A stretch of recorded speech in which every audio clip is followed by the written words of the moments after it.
Alright, before we get to the main topic of the video, let's get the main reason why everybody clicked on this video. Most of them. I don't know who Intel Puppet is, but I'm very sorry about that, Captain.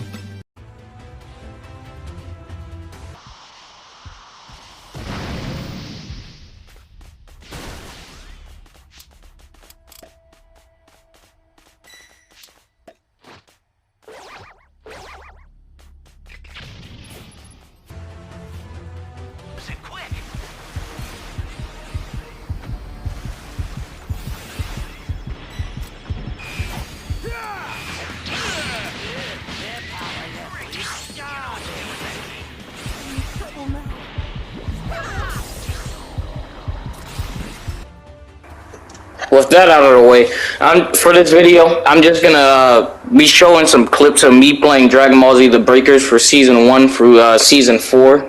This main video is gonna be about my predictions and what is gonna happen in Dragon Ball Z The Breakers, what the main gameplay of it is, how they can fix it, how they can add on to it, and some of the problems in Dragon Ball Z The Breakers. They have some glitches, but it isn't that bad, so I wouldn't say it needed to be fixed immediately. I would rather them add new stuff. Now, I played Dragon Ball Z The Breakers since the beta, so I've seen the game evolved, improved a lot, but I wanted to give like a few details that I can add what I wanted the game to improve on. But before I can say what I want to improve on, I want to explain the game to you. Dragon Ball Z The Breakers is basically a Dead by Daylight type of game where you play, you fix 5 things, you try to survive from the killer, and then you escape. But in Dragon Ball Z The Breakers case, it has a few unique stuff, ways of like winning, instead of just crawling out through a hatch or going out through the door. The main thing in Dragon Ball Z The Breakers is you play as 2 things, obviously, the Survivor and the Raider. The Raider's like the killer from Dead by Daylight. I know I'm comparing it to it a lot, but that's like its main premise. It's like Dead by Daylight. There are like 7 survivors in the game.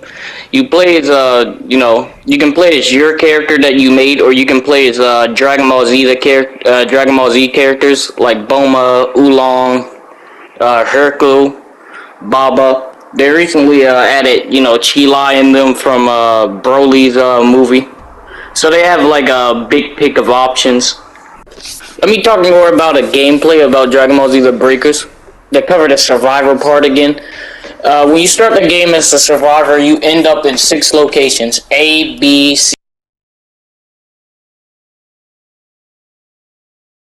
D, and E, and also X. These areas, when you start the game, you have to open boxes, find powers, look for items, and find keys. These keys, they will help you win in the long run, but they're more of an in-game type of thing. I will cover it more later.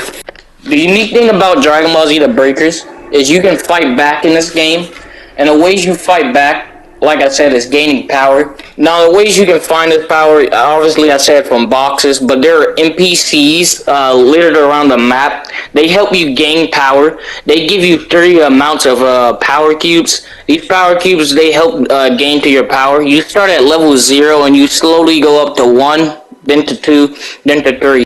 There are also breakable objects around the map that can help build to your change power by giving you small or large change power. There are crates, pots, beds, chairs, and vases.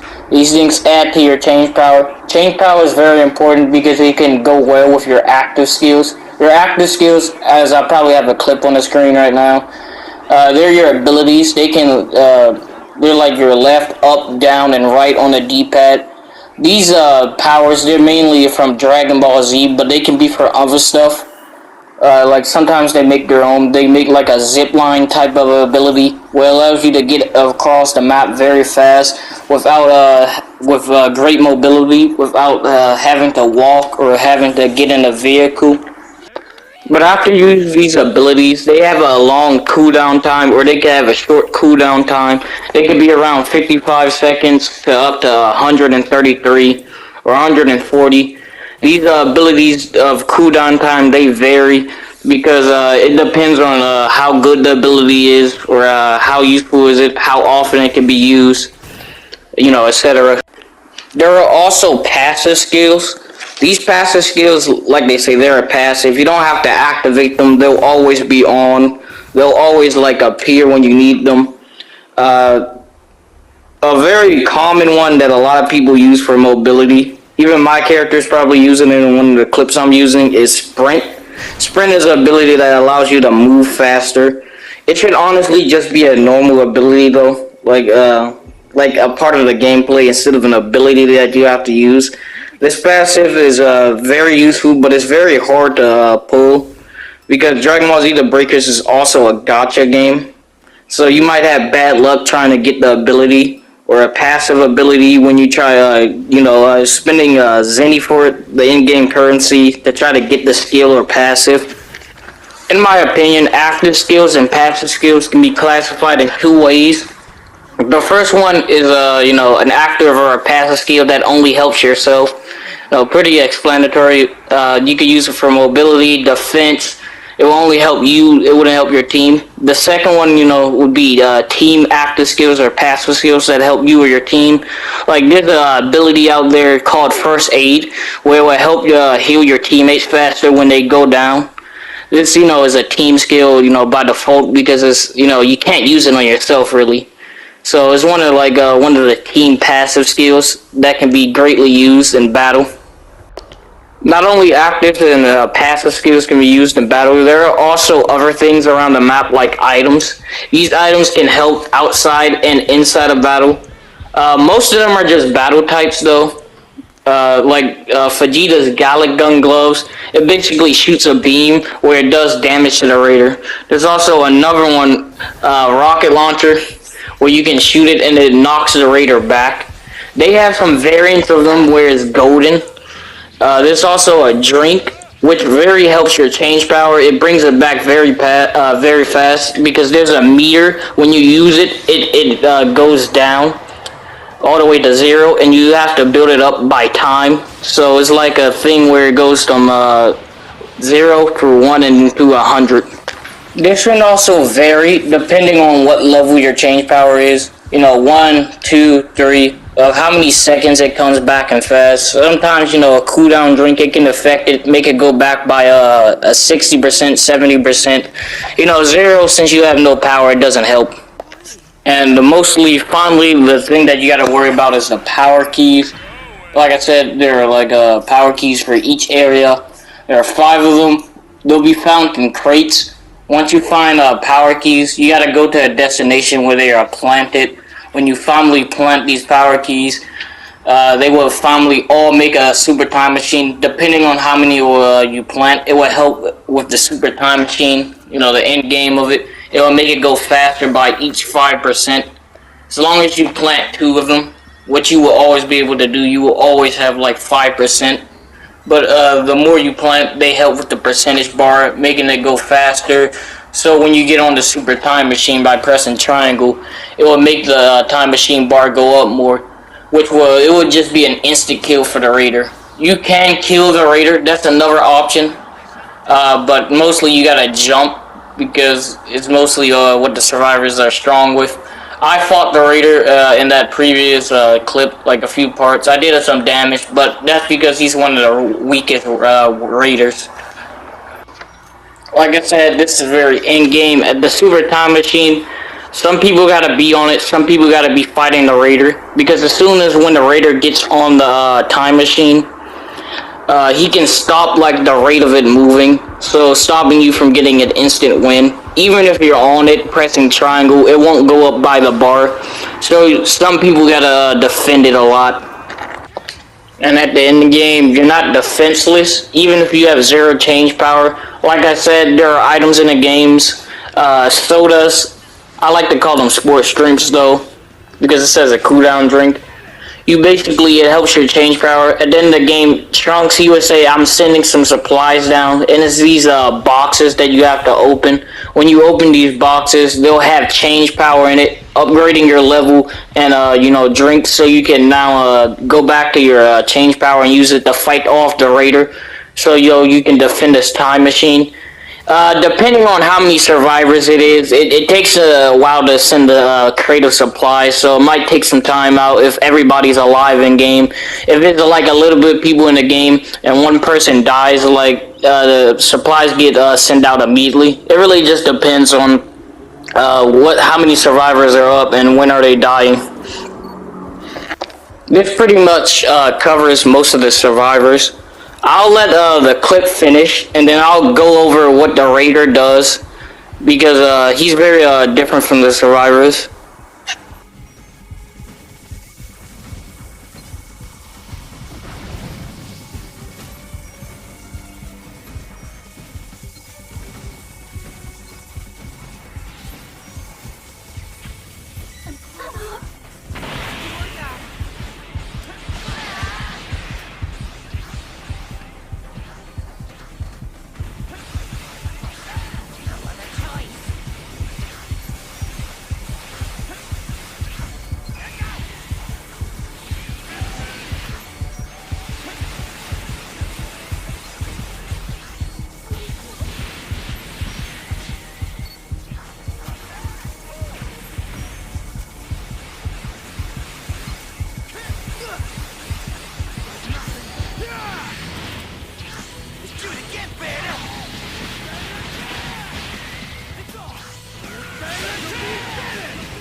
I refuse to accept this!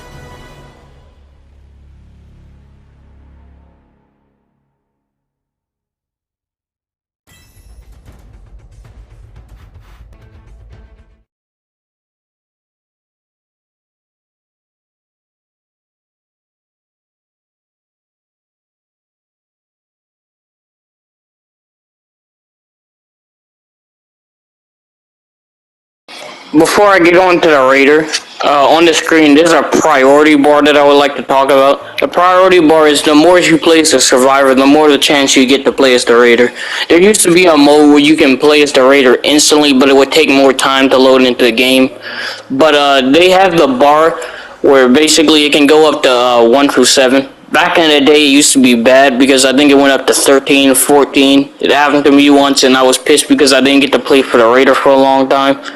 But that pretty covers the bar. The raider, unlike the survivor, the raider is the most simple thing about the game.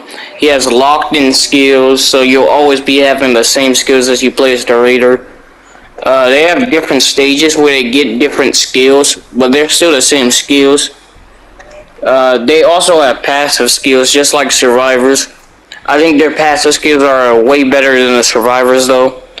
I think Frieza has the most broken passive skills. But the person I'm playing here, the Raider, the Ginyu Force, their passive skills is they level up over time. They have different stages where they can die and then come back to life. This can be very broken sometimes, but it balances out since the Raiders here. Like 1 through 3 of them are very squishy and they take double the amount of damage that normal Raiders do. So I think it balances out very well since, you know, they're very weak sometimes. Like Gudo, if he was to go against a level 1, he can get cooked just by one of them.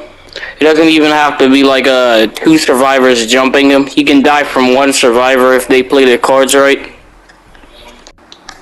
When you start the game as the Raider, it's very similar to the Survivor. You can spawn in 6 different locations again, you know, A, B, C, D, E, and then X. Once you spawn in these locations, unlike the survivors, sometimes you should check in boxes because sometimes they can have items like radars where you can help you find civilians, you know, the NPCs of the map, which you use to gain energy just like the survivors. But you gain very little sometimes. Well, not sometimes, most times, because, you know, your raider level is either high or low. Like Gudo, he needs 4 survivors just to level up, 4 NPCs. The survivors, though, when you kill them, you get more energy than you know, the NPCs of the group. There's also dragon radars around the map, so you should always look in boxes if they're red, in my opinion. I don't look in the blue ones because, you know, they feel useless to look in as a raider. There's also sometimes events where they can help out with the crates. Your task is very simple as the raider, though. You know, hunt down those NPCs I said, get stronger, and then kill all the survivors. There are some stuff, you know, to add about that, like find survivors that are planting keys, try to stop them from planting keys so they don't get the super time machine up, and make sure a lot of them dies before the end game starts, because if it's just 7 of them, they will all jump you when you're using the super time machine to trying to destroy it. But that's mostly about the raider, what you need to play as them. But there are different raiders that I would like to go over, like Sail, since he's very different from the Ginyu Force. Sail is somewhat similar in his first stage from the Ginyu Force, very weak, doesn't have very mobility, has like 1 attack that's terrible, but he still auto-evolves like the Ginyu Force, but he only needs 2 NPC civilians just to level up. Once he gets there, he'll instantly get to level 2.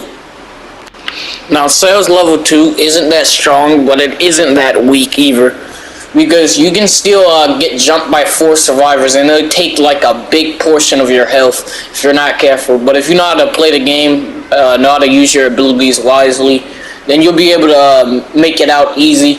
He needs like, I think he's the most stages that needs to get most civilians. I think he needs like 4 or 5 to level up to his level 3 stage. His level 3 stage, he doesn't have the best key blast. A lot of people can dodge them easily. But he has a few new abilities, like his R1 that allows him to shoot a volley of key blast, and his L1 that I'm pretty sure it was all clear. Or like full powered something. But third form Sail, he just needs 2 civilians and then he'll level up. Just like his previous level 1 stage, he'll instantly level up into his level 4, which is his most powerful stage. He gets like a lot more, you know, skills and new abilities. One of them being a huge Kamehameha that can hit the map, hitting area of a lot of people. It's like an AoE. And that pretty much covers Sail. The next raider I'll be talking about is Majin Buu. Now Majin Buu is weird because his first stage he doesn't start off as any of the Boos. He starts off as Spokovich. And Spokovich you gotta get the 4 to 5 NPC civilians to level up to get the Kid Buu. But Spokovich has a feat where if he gets beat up like a lot and he's near death, if he can still evolve, all of his health will come back. Because they count Buu and Spokovich as a different person. So he'll get all of his health back if, you know, you level up at the last second. You have to go to like this little cat. I don't know what to call it, but it's like a cocoon for Buu. And then you press triangle on it and then Buu comes out. I don't know what happens to Spokovich in them. Probably death. But after you do this, you'll be able to play as Majin Buu, the Fat Buu. Where he has some unique abilities, like for the top of my head, his active skill, he has Go-Go Gun, which traps survivors in like a little bubble, and you can hit them, shoot a bunch of key blasts on them, or use like your other specials. Your other specials is just Angry Shout and Innocent Cannon, where you just shoot like a little ball of energy at them. It does a lot of damage, good for damage. And then after you eat like a few either NPCs or survivors, you will then go to the next stage, which is my favorite stage, Super Buu. Super Buu is very interesting to play because when you get at the start of him, he can sense ki.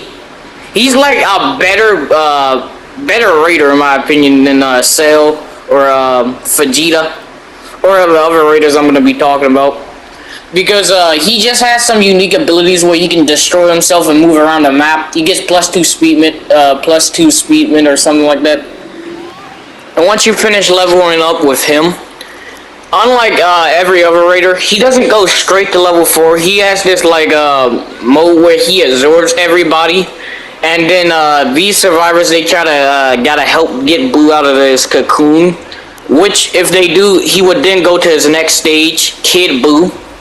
Once he goes to Kid Boo, he can basically do an area of destruction. Unlike other raiders, they usually shoot a whole beam where it destroys most of the area, like Cell, Frieza, Vegeta at level 4. His blast goes up and then comes down and hits everybody on the area. The next raider I'll be covering is Vegeta. Now I'll be covering Vegeta. Vegeta, in my strongest opinion, has the best level 1 out of all raiders, because he just starts off as a Cyberman. It sounds weak because, you know, it was like Yamcha and stuff, made gags for Yamcha. But the Cyberman can kill any survivor with one hit as long as he blows them up. Even if he downs a survivor, that's an instant level 2. And they can still hunt for civilians, so if you can't like find a survivor, or a survivor is running away too quickly, you can then just farm like 4 or 5 civilians and then level up. And then you get to play as Nappa. Nappa, on the opinion, he has some good passives, some good after skills. One of his passives is just to level up off of beating people up. Literally just fighting them. Makes sense since he's a Saiyan. And he can either, he's the best part about season 3, I think it was, or season 2, because when you start off, if Nappa dies, it doesn't matter because Vegeta just still comes out. This still has some consequences from Nappa dying, like it takes longer for Vegeta to get to his 4th stage, but as long as you play your cards right, and Nappa's dead, you can still win the game. Because most raiders, once you know you die for good. Only a few raiders can do this. Or few by few, I mean only 2 for right now. Finally, we move on to Vegeta's 4th stage, where he just turns into a giant great ape, and he can just lay waste to everything. He has an area effect where he stomps his boot, where it can just do a lot of damage to everybody around. Just get good damage in general. And then he has a beam. It's like the same as Frieza and Cells, where you just go around, you can aim it and just hit a lot of people. It's also an area of effect. The next raider I'll be covering, well, I'll skip the Ginyu Force because I'll probably have a clip of them playing. They play very simply. They have some counters.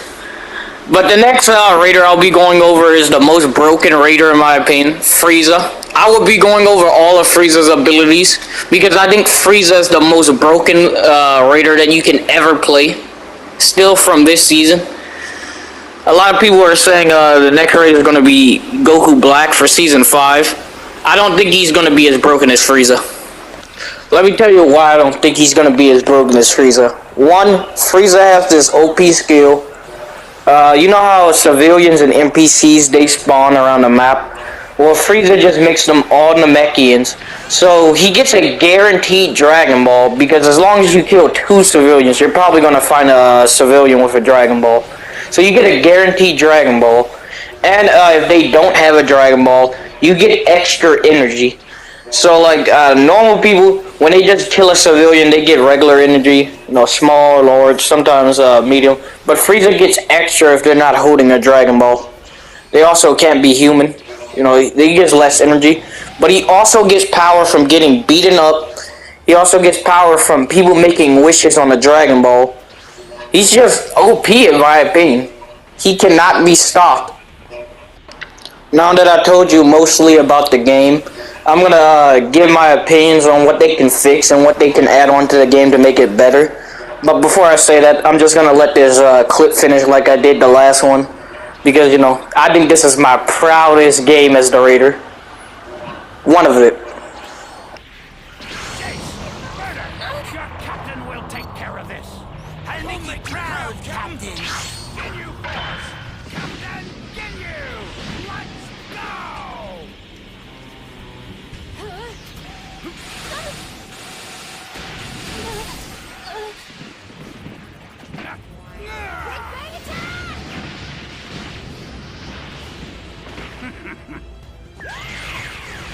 Ginyu Force! Ginyu! Nail! Ginyu Force is the best in the universe!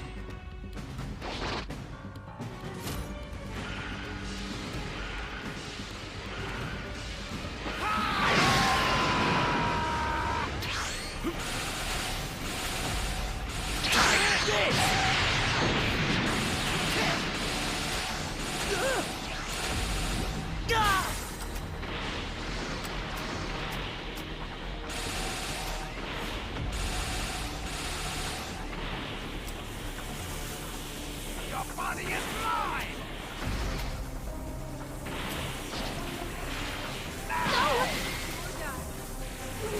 How dare you!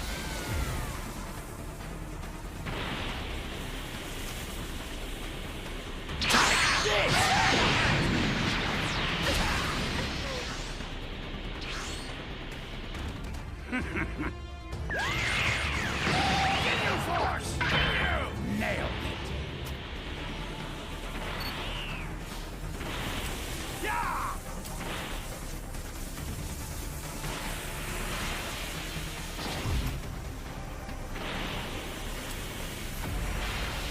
How dare you! Don't think so!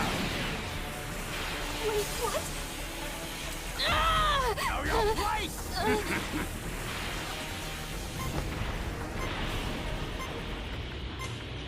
Can you feel it?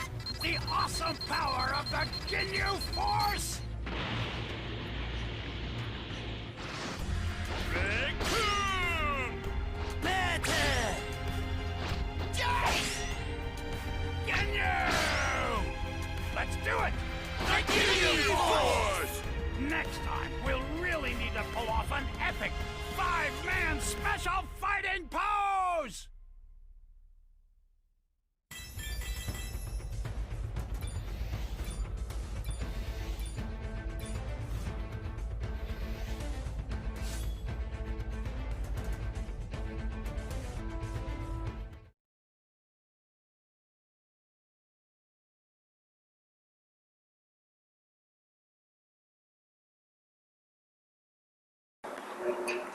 Alright, I'd like to start off with the small things of what I think Dragon Ball Z the Breaker should add. One of the things that I have checked a lot is the shop. In the shop, they had no new skills. Since the beta started, they always had the same lineup of passive and active skills. These active skills have been the same through season. One of the small things I want them to do is to add to like new abilities.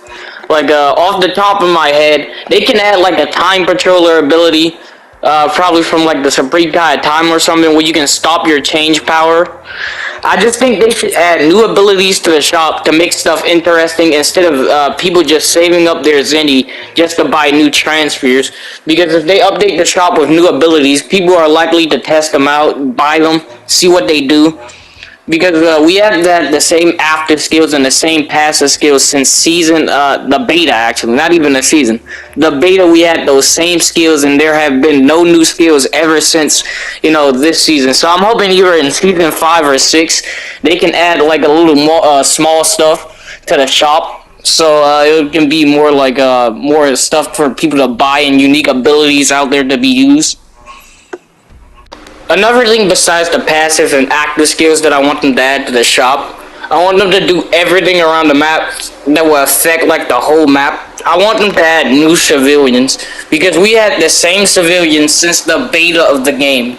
They could add like new models to each civilians. I'm just saying they don't have to do it this like season 5. They can do it in between at the very end. I just want them to add new civilians just so we can see new faces. Take Kakarot, for example. They have a bunch of filler characters that they could probably use and put them into breakers. Showing us new faces that we can rescue. They should also put name characters. Like for here, when Frieza spawns the Namekians, there's like a side character here. I think he was a part of Dragon Ball. Moro was his name, something like that. But he could be a very good example for a new civilian skins that they can add. By doing this, they can also add an event thing for it. Xenoverse 2 had like an event for players where they can send a picture of their character and get added to the game. Maybe they can do something like this with breakers by having the player either send their character or send their actual face, and they can add like their character or their actual face into breakers as a new civilian skin. I also want new other events besides opening boxes and getting coins. Maybe like some events, it doesn't have to be all, but like some of them where they have specific challenges like kill the raider one time, or maybe like fight off the raider, use like land super attacks, like the normal weekly challenges. Maybe that can be like a new event that they could do.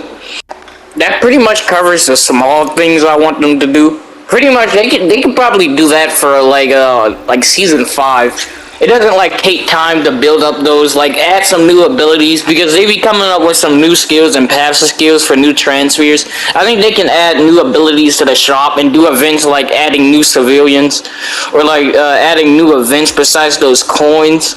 Just like something to spice up the season to get more players to come in besides the monthly transfers or the next season for the raider. Because the event, people might come in there, but after they finish it, it's like really no incentive to play it anymore, because hey, I'm finished with the event, I got nothing better to do but wait until the next new content comes out. Now, there's 3 things that I want them to do that I don't think they can do this season. It might like take 2 seasons that they can do and finish. One of these is the transfers. It's an old thing I want them to do with the transfers, not a new thing. This whole thing I want them to do with the transfers is basically add ultimates that aren't in the game already. Take Android 16 for example, and I believe it's fighters. He can blow himself up. I want that to actually be a technique that you can use on the raider, because it just seems hilarious that you would grab onto them, do a huge amount of damage, but it would probably melt your change power in exchange. That would be hilarious. Also want new ultimates besides for Android 16 off of the top of my head. Like Tien. Maybe Tien can have an ultimate with Chaozu where he just blows the raider up. Don't get a lot of damage, but melting exchange power also. There's also Prince Vegeta. I want him to do it. It's a very, very like similar thing. Also, a new thing. I want them to add like movie ultimates, like Dragon Fist. It seems it would be very easy to do since it's in Xenoverse 2, and this game has a lot of its stuff based off of Xenoverse 2. So I feel like it would be very easy to implement it. The second big thing I want them to add is I want them to add your Xenoverse character from Dragon Ball Z Xenoverse 2 and put them in breakers, because I feel like a lot more people will come to this game if they can see their character playing and fighting against the raider. I think it should be like a story mode exclusive thing to win, because sometimes the story modes, they give you awards, mostly stamps. Maybe like that can be an award at the end of the story mode. You get to play as your character as a transfer. You get to customize what his skills are, because in Xenoverse 2 they can hold every skill. So maybe like once you finish crafting, it's finalized, so you can't change it. Maybe like that that can make it balanced. But in my opinion, that just seems so fun to have. It would get more people from Xenoverse 2 players to join the Breakers game to see what that's about. So they would actually grind out the game to play their character. So they'll see if Breakers can be more fun to play. It'll also bring new people to the game, I think, because a lot of people like customizable characters. So I think that would be a good move for them to add. I also like them to add like new characters transfers. Like Supreme Kai of Time. Just something to mention Xenoverse 2, because this game is heavily based. Like the base game when you're waiting, they literally just have a Xenoverse 2 dragon behind it and like some of the Xenoverse 2 assets. So I think it'll be fine if they just added a little bit from Xenoverse 2. Another thing I would like to talk about is predictions that I think they're going to make for Breakers. We already know that the Raider's going to be Zamasu. I think it's going to start Goku Black. Goku Black, Zamasu, Rose Goku Black, and then fuse Zamasu. That's how order I think the new Raider's going to be. But there's also another thing. If you check in shop and you go to characters that you can buy, it says anime character skins. It doesn't say Dragon Ball character skins. I like to think very broad on that and think that they can add cameos like Usopp from One Piece and Nami. Also, like Naruto characters, it just seems like it could also fit perfectly because they can give them skills and make them unique to play. So I think that's one of my predictions that one of these seasons they're gonna add it. Another thing I want Dragon Ball Z the Breakers to do, it would take a lot of time to do and fix, but they can do it over season, over season, over season. I think they should fix the models because if you look at Dragon Ball Z, Dragon Ball Z Kakarot, the models look beautiful on that game. I'm saying if they really just keep at it and changing the models, they can make this game look beautiful. It came out good for its time, but imagine if they worked over it and over it over the time to make the graphics look even more beautiful. Then this game would really be attracting more of a player base. Finally, before I end this video, one thing I want Dragon Ball Z the Breakers to do is add their own character. If they had their own character and their own raider, I think it would be able to be put in more games and it would be able to bring more players to it. Because Android 21 was very popular in Dragon Ball Z the Fighters. She got brought over to Kakarot, Xenoverse 2. And Xenoverse 2, their own characters, Mira and Toa, they got brought to Dragon Ball Fusions. They got brought to Dragon Ball Z Kakarot also. I'm just saying, if they make their own raider, a lot more people will show up to the game and play it. That's pretty much the end of the video. I'm gonna let the clip play. Also, there should be funny glitches that I counted in Dragon Ball Z the Breakers at the end of the video. One with Broly, because I recently played him. Thank you for watching the video. It's kind of poorly edited. This is like my first time using an editor app, so if it's bad, sorry for that.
Wow.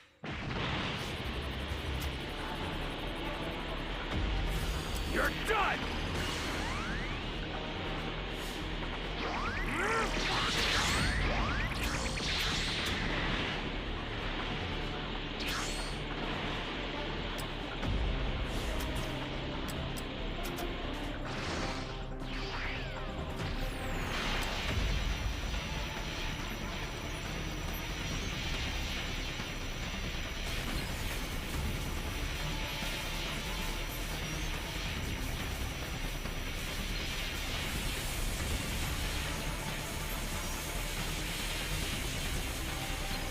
My poor assistant. I'm beginning to grow aggravated.